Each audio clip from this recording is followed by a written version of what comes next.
வெளிநாட்டு வாழ்க்கைன்னு சொன்னால் ஏறினா கார் இறங்கினா வேலை வேலை முடிஞ்ச வீடு அவ்வளவு க்ளீனாக இருக்கும் என்ற கற்பனை தான் கூடுதலாக எல்லாருக்கும் இருக்கிறது, வெளிநாட்டுக்கு போகிறவங்களுக்கு இருக்கிறது. ஆனால் அந்த வெளிநாட்டுக்கு போனதுக்கு பிறகு தான் தெரியும் எல்லாமே எங்களுக்கு மாறாக இருக்கும்னு சொல்லி. ஒரு புதிய சூழல், கலாச்சாரம், மொழி, காலநிலை எல்லாமே கொஞ்சம் வித்தியாசமாக இருக்கும். எங்கள் நாடுகளிலிருந்து போகும்போது வித்தியாசமாக இருக்கிறது. ஃபஸ்ட் டைமாக போகிறவங்களுக்கு தான் இதுண்ட தாற்பயம் சரியாக விளங்கும், சரியான மாற்றமாக இருக்குன்னு சொல்லி. ஃபஸ்ட் டைமாக போகும்போது எனக்கும் அப்படி தான் இருந்தது. இந்த ஒர்க்கிங் லைஃப்பில் நல்ல கெட்ட விடயங்களை சந்தித்து அனுபவித்து அது ஒரு அனுபவத்தை பெற்றுக்கொண்டு அந்த அனுபவத்திலேருந்து எங்களை நாங்கள் தயார்படுத்தி ஒரு அட்ஜஸ்ட்மெண்ட்டில் லைஃப்பை ரன் பண்ணி கொண்டு போகிறது தான் இந்த ஒர்க்கிங் லைஃப். நான் இந்த ருமேனியாவுக்கு இவ்வாறான நிலையை ஒரு கொஞ்சம் கடந்து இங்கே இருக்கிற நன்மை தீமையான விடயங்களை அறிஞ்சு அதில் நான் உங்களுக்கு சொல்ல போகிறேன். இந்த எனக்கு பிடிக்காத விடயங்கள்னு சொல்கிறத விட எங்கள்ட வாழ்க்கை நடைமுறைக்கு மாறாக இருக்கிற இந்த விடயம்னு சொல்லலாம். அது கிட்டத்தட்ட சிலது ஒத்து போகும், சில விடயங்கள் எங்களுக்கு சரியான டிஃப்ரெண்ட்டாக இருக்கும். ஒவ்வாறான விடயங்கள் ஒரு 10 விடயங்கள் உங்களுக்கு நான் சொல்ல இருக்கிறேன். இந்த 10 விடயங்களில் எங்களோட நாடு எவ்வளவோ பெட்டர்ன்ற மாதிரி ஃபீல் பண்ண வைக்கும். இந்த வீடியோ முழுசாக பாருங்கள். இந்த வீடியோட லாஸ்ட்டில் ஒரு விடயம் குறிப்பிட்டிருக்கிறேன். இது எல்லாரும் சொல்லியிருப்பாங்களான்னு தெரியாது, பட் உங்களுக்கு தெரிஞ்சிருக்கலாம். தெரியாதவங்க இந்த கடைசியாக சொல்கிற விடயத்தை உன்னிப்பாக அவதானிங்க, அது உங்களுக்கு யூஸ்ஃபுல்லாக இருக்கலாம். வாங்க வீடியோக்குள்ளே போகலாம்.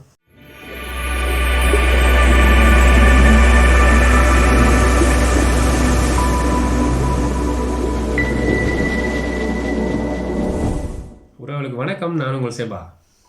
இப்போ நான் சொல்ல போகிற இந்த 10 விடயங்களும் எங்கள் நாட்டிலையும் இது நடைபெறுது தானே என்று சிலருக்கு நினைக்க தோணும். ஆனால் எங்கள் நாட்டில் இது இப்படி இருக்கக்கூடாதுன்னு நாங்கள் நினைக்கிற விடயங்கள் இந்த ஐரோப்பிய நாட்டுக்குள்ளே இப்படி இருக்குது என்ன மாதிரி ஃபீல் பண்ண வச்சது என்ன. அப்போ இப்படியான விடயங்கள் சிலது எங்களுக்கு எதிர்மாறாகவே இருக்கும். அப்படியான விடயங்களை தான் இந்த 10 விடயம் சொல்ல போகிறேன். முதலாவது இங்கிலீஷ் கதைக்க மாட்டாங்க. இங்கே இங்கிலீஷ் கதைக்கிறன்றது 60% நாட்கள் இங்கிலீஷ் கதைக்க மாட்டாங்க.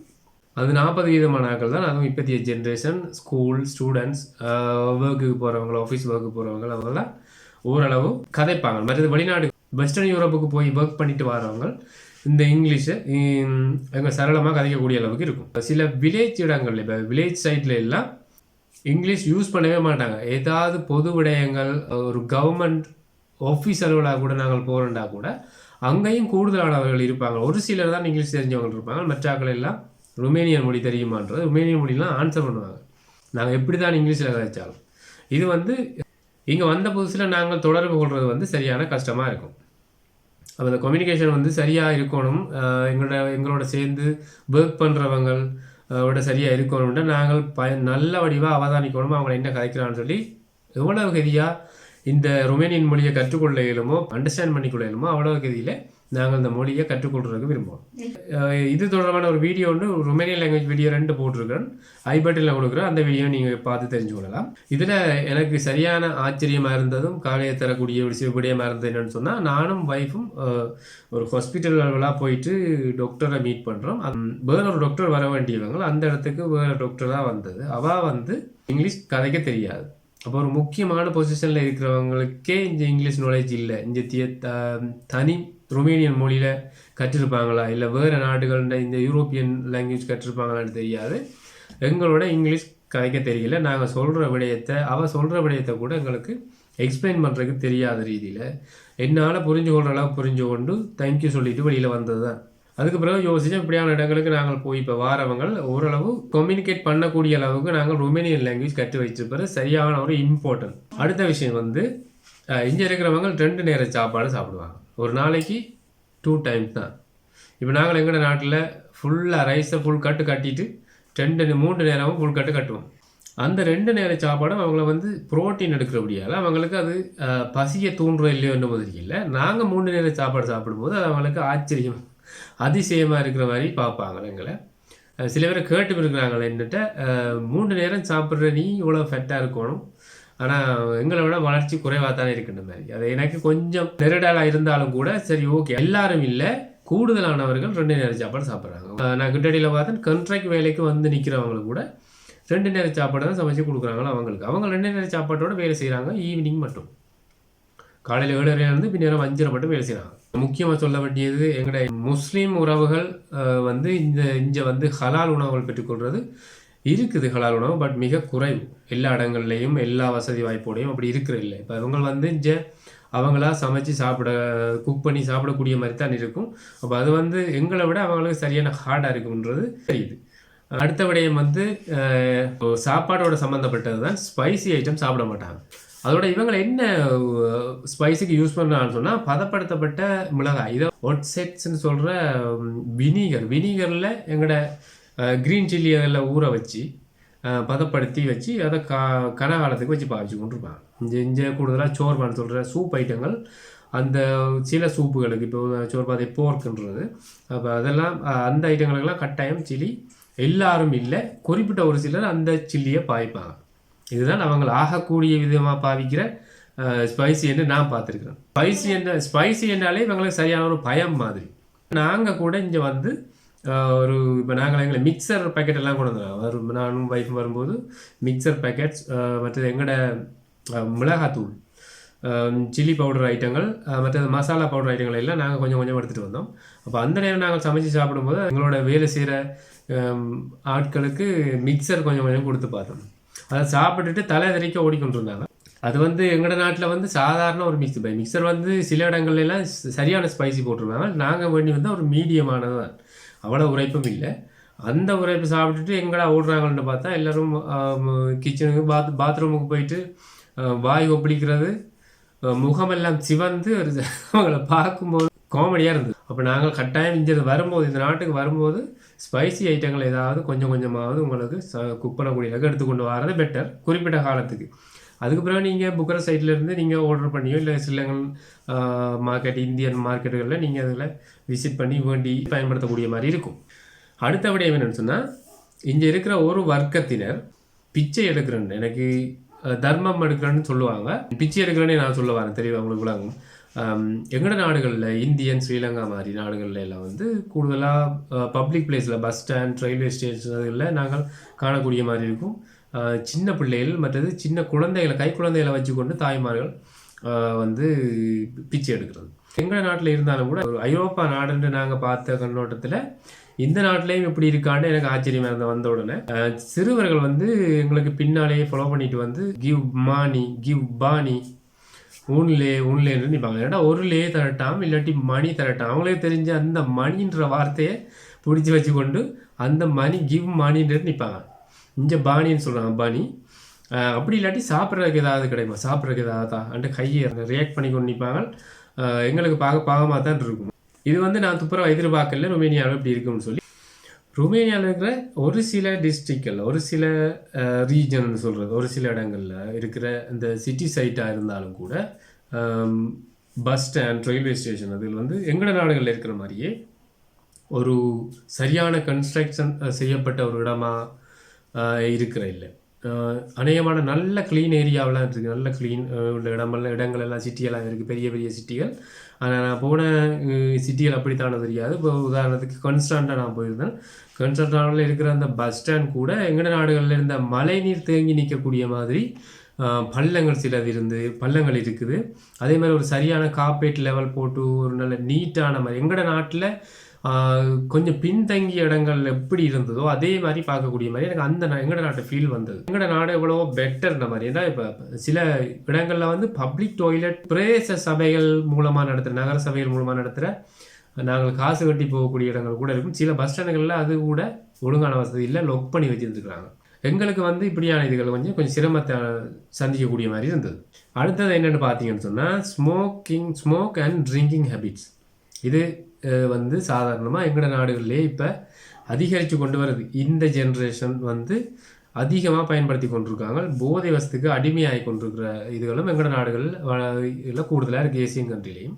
அதே நிலைமையை இங்கே பார்க்கக்கூடிய மாதிரி இருக்குது. அதை விட ஸ்மோக்கிங் ஹேபிட்ஸ் வந்து அதிகமாக இருக்குது.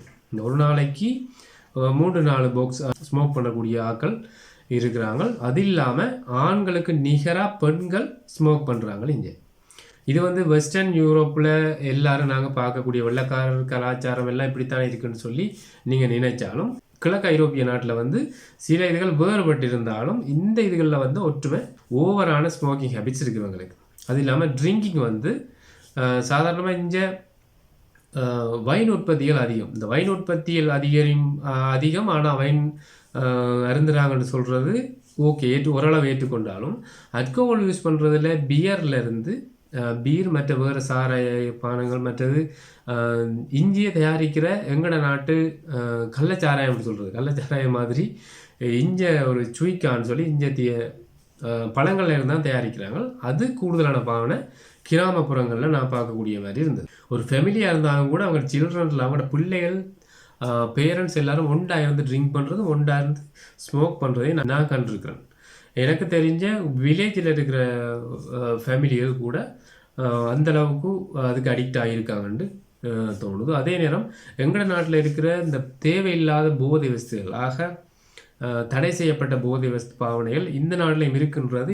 உங்களோட நாட்டில் இப்படிலாம் இருக்கா, அது இருக்கான்னு கேட்கும்போது நான் அவங்களுக்கு சொல்லிக்கொண்ட நேரம் இஞ்சையும் அது இருக்குது இந்த மாதிரி பலர் எனக்கு சொல்லியிருக்கிறாங்க.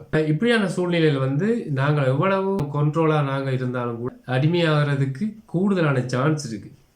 இந்த விடயம் எங்களோட நாட்டில் இருக்கிறவங்களுக்கு இதெல்லாம் ஒரு பெரிய விஷயமா நினைக்க தோணும்.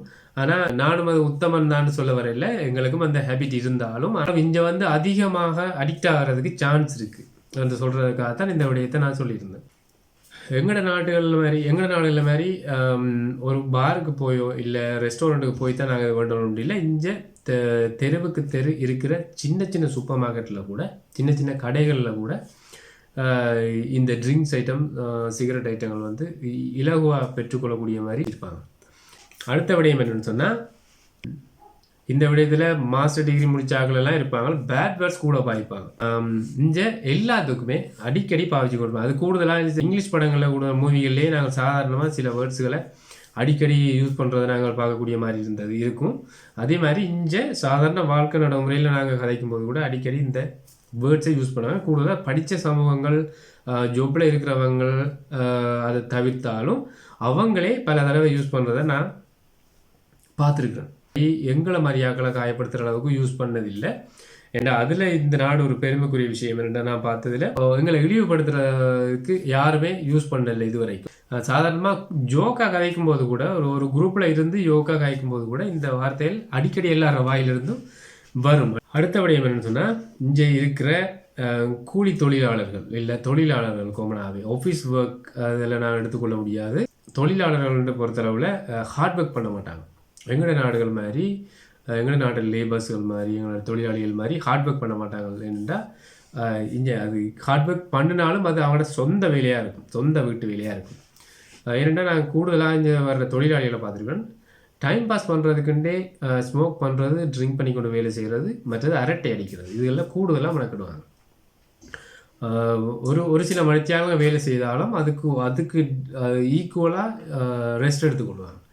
அதுக்காக தான் எங்களை மாதிரி ஆக்களை இவங்க இங்கேருந்து அங்கேருந்து எடுக்கிறதுக்கு கூட விரும்புகிறது. அடுத்த விடயம் என்னென்னா, இங்கே இருக்கிற சில்ட்ரன்ஸ் கூட எங்களை பேர் சொல்லித்தான் கூப்பிடுவாங்க.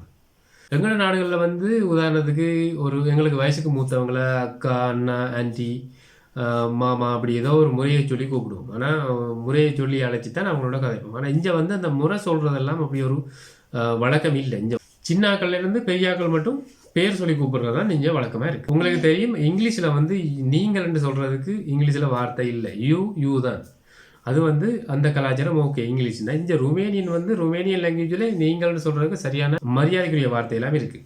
பிரிட்டிஷ் ஸ்கூல்ல எல்லாம் கூடுதலாக பிரின்சிபலாக இருந்தாலும் மிஸ்டர் ஜோர்ஜ், இப்போ ஜோர்ஜ்னு சொன்னால் மிஸ்டர் ஜோர்ஜ்னு தான் கூப்பிடுவாங்க. அது வளமை, நீங்கள் மூவிஸ்லேயும் பார்த்துருக்கலாம், இங்கிலீஷ் மூவிஸ்லேயும். அப்போ அது இந்த நாட்டிலையும் அந்த சின்னாக்கள் கூட பெரியாக்களை ஒரு ரெஸ்பெக்டிவாக கூப்பிட்டு கதைக்கிற அளவுக்கு இல்லை. இதுதான் நான் என்ட்ரியில் சொன்ன விடயம் என்னென்னா, லாஸ்ட்டாக நான் சொல்கிற விடயமும் முக்கியமான விடயம். இது பல பேர் உங்களுக்கு சொல்லியிருக்கிறாங்களோ தெரியாது, இது உண்மையிலேயே முக்கியமான விடயம் தான். இது யாரும் கூச்சப்பட வேண்டிய அவசியமும் இல்லை. நான் சொல்கிறதுக்கும் இது சொல்கிறா கூச்சம் இல்லை. என்னென்னா, இஞ்சத்திய பாத்ரூம் டாய்லெட் வசதியில் எங்களோட நாட்டில் இருக்கிற ஒரு மெட்டீரியல் இங்கே குறைவாக இருக்கும். அது என்னென்னு உங்களுக்கு விளங்கிருக்கும்னு நினைக்கிறேன். ரொமேனியாவில் இருக்கிற எல்லா டாய்லெட்டுகள்லையும் எனக்கு அதை எப்படின்னு சொல்ல தெரியல. அந்த மெட்டீரியலை சர்ச் பண்ணி பார்த்தா பைடட் ஸ்ப்ரேன்னு சொல்லி ஒரு ப்ரெஷர் கன்னோட ஒரு ஹோஸ் பைப் ஒன்று கனெக்ட் பண்ணியிருப்பாங்க. அது கழுவுறதுக்கு பயன்படுத்துறது. எங்களோட நாடு, எங்களோட ஏசியன் கண்ட்ரியை பொறுத்தவரை எதாக இருந்தாலும் நாங்கள் தண்ணீரில் கழுவி சோப் போட்டு கழுவுறதால எங்களுக்கு சுத்தம் நாங்கள் அதைத்தான் நாங்கள் பின்பற்றி கொண்டு வரோம். ஆனால் இங்கே மேற்கு நாடுகளில் வந்து கூடுதலாக டிஷ்யூ பாவனைகள் அதிகம். அது மாதிரி உங்களுக்கு தெரியும், வெஸ்டர்ன் டாய்லெட் மற்றது இந்தியன் டாய்லெட் முறைகள் அப்படின்றது சரி. இங்கே கொமெண்ட் வச்ச டாய்லெட் தான் எல்லா இடமும் இருக்கும். அங்கே இருக்கிற மாதிரி நிலத்தில் மவுண்ட் பண்ண அந்த டாய்லெட் இருக்காது. ஆனால் இங்கே இப்படி இருக்கிற டாய்லெட்டுகளில் உள்ளே இருக்கிற அந்த ஹோஸ் பைப்போடு சேர்ந்த அந்த பைலட் ஸ்ப்ரே வந்து இருக்காது. அப்படின்னா எங்களுக்கு வந்து அது இங்கே வந்த புதுசில் சரியான ஒரு சிரமமாக தான் இருந்தது. கட்டாயம் நாங்கள் ஒரு பப்ளிக் டாய்லெட்லேயோ இல்லை ஒரு சூப்பர் மார்க்கெட்லேயோ பப்ளிக் பிளேஸுக்கோ நாங்கள் போயிருக்கிற நேரங்களில் எங்களுக்கு ஒரு அவசரம் உண்டால் கட்டாயம் டிஷ்யூ யூஸ் பண்ண பழகி கொண்டு பழகி இருக்கணும். நீங்கள் வந்தாலும் கஷ்டமாக இருக்குன்னு நினைக்கிறவங்க வந்து கட்டாயம் ஒரு எம்டி பாட்டில் டாய்லெட்டுக்கு எடுத்துகிட்டு போகிறது பெட்டர். நீங்கள் போகிற இடங்களில் ஒரு ட்ரிங்க் பாட்டில் எப்படியாவது நீங்கள் வேண்டிங்க, தண்ணி வேண்டியே ஆகணும். ஒரு 1/2 லிட்டர் பாட்டிலோ 1 லிட்டர் பாட்டிலோ நீங்கள் வேண்டி உங்களோட ஹேண்ட்பேக்கில் கிட் பேக்கில் போட்டுக்கணும் வச்சுக்கொண்டா. நாங்கள் போகிற இடங்களில் இதுகளை அட்ஜஸ்ட் பண்ணுங்க. நீங்கள் ஏர்போர்ட்லேருந்து வர்றதுலேருந்து உங்களோட வேலை தலங்களுக்கு, உங்களோட கம்பெனிகளுக்கு, நிறுவனங்களுக்கு போகிறதுலேருந்து நீங்கள் விசிட் பண்ணுற ஒவ்வொரு இடங்களுக்கும் இது உங்களுக்கு கட்டாயம் தேவையான விஷயம். இது யார் சொல்லாட்டியும் பரவாயில்ல, நான் சொல்கிறது மூலமாக நீங்கள் தெரிஞ்சு கொள்றதுட்டு நான் மகிழ்ச்சி அடைகிறேன். இவ்வளவு தான்ட்டு சொல்கிறதுக்கு இல்லை, இன்னும் பல விடயங்கள் இருக்கும். சின்ன சின்ன விடயங்கள் அப்படியெல்லாம் நான் அதில் சொல்ல வரையில்லை. அப்படி முக்கியமான விடயங்கள் உங்களுக்கு எது சம்மந்தமாக உங்களுக்கு கேட்கணும்னு தோணிச்சுருந்தா கமெண்ட் பாக்ஸில் கமெண்ட் பண்ணுங்கள், நான் அதுக்கு பதிலளிக்கிறேன். இந்த வீடியோ பிடிச்சிருந்தா லைக் பண்ணுங்கள், கமெண்ட் பண்ணுங்கள், ஃப்ரெண்ட்ஸுக்கு ஷேர் பண்ணுங்கள். மறக்காமல் செபா வியூலாக் சேனலை சப்ஸ்கிரைப் பண்ணுங்கள். தேங்க்யூ.